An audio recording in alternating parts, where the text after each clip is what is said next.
Hey y'all, I wanted to share a download I was getting.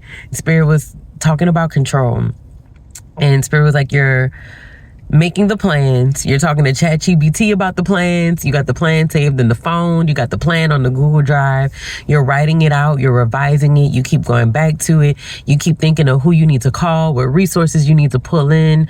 Every time you can't even enjoy your day because you're thinking about, can this help? Is this a sign? Can I do this?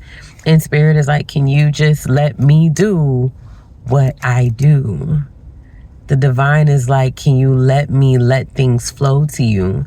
This is your season to receive.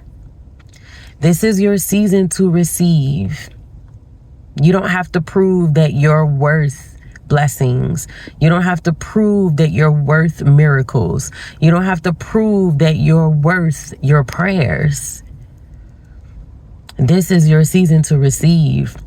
But you do still have to trust in the timing. You still do have to trust in the way everything has to lay out for you. And when you don't, when you try to step in and you say you're trying to help Spirit, you're trying to prove Spirit, you're just slowing up the process. That's you actually trying to control how things are happening. And Spirit is like, I need you to go heal your need to control. I need you to go sit down and understand why you have an impulse to control the timeline, to control the journey, to control the destiny. We are co-creating this thing together. So you've been doing your part, let me do mine. Spirit is like, you've been doing your part, let me do mine. Your ancestors are like, you've been doing your part, let us do ours. And when you try to take over, when you try to step back in, that's not trust, that's control. And you actually might be doing that in your friendships and on your job. And you're not letting people help you and you're not receiving. And that's a big part of where you're going and where you're headed. You got to be able to receive. How else you going to get these blessings and these opportunities and these miracles if you're not comfortable with receiving, if receiving puts you in survival mode? How are you even going to enjoy all that's about to land in your life? Take a step back.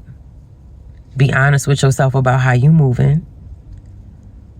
Write it out, journal it out, release it to the river, take a bath, cry it out, scream it out, whatever you got to do to continue to actively practice being in the mode of receival. You can stop overgiving now. You can stop trying to prove yourself. You can stop trying to get others' validations for what you do and why you do it. You don't have to do that no more. You're worthy because you exist.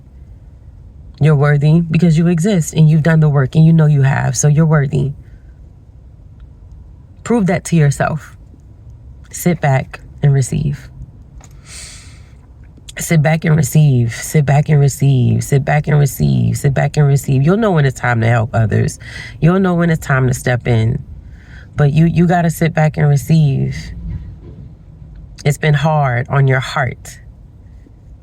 But this is healing, one step, one choice, one activity at a time of being in the state.